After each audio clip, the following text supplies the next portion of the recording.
Hello there! My name is Mr. Chuku. I am happy to be here with you. I think we will have a great time learning new things in the world of science. Are you happy to be here too? That's fantastic! We learned that first aid is great whenever we need to care for someone who is ill or injured just before the doctor arrives. But that's not all. There's a bit more to learn about the things we can find in a first aid box. Yes, there can be no first aid treatment without a first aid box.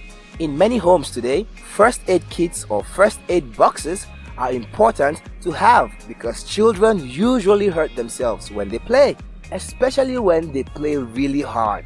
A first aid box is always important in helping to take care of those who are injured or in pain. A first aid kit or box can help provide immediate help to make a sick or injured person feel better before they are taken to the hospital, or if they need to be taken to the hospital. First aid kits can be used to treat minor injuries and illness like burns, cuts, bruises and scrapes, stings, sprains, strains, fevers and colds. There are small injuries children and adults have at home or anywhere else. It is better to have medicines and drugs close by instead of rushing around at the time you really need them. It is important to keep first aid kits in a tightly closed box that is kept in a cool, dark and dry place. It is best to keep them out of the hands of young children to keep them away from accidentally swallowing medicines. This could be very dangerous. The things in the first aid box may have been in the box for a very long time.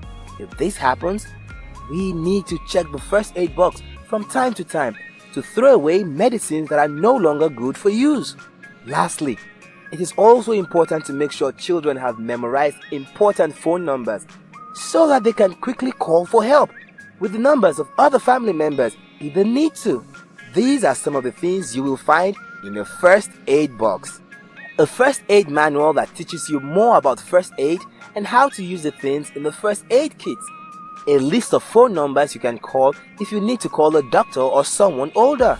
Sellotape. Bandages in different sizes. Elastic bandage. Antiseptic wipes and ointments. Soap. Antiseptic solution like hydrogen peroxide. Painkillers like paracetamol. Scissors. Safety pins. Thermometer. Rubber gloves. Cotton wool and cotton buds.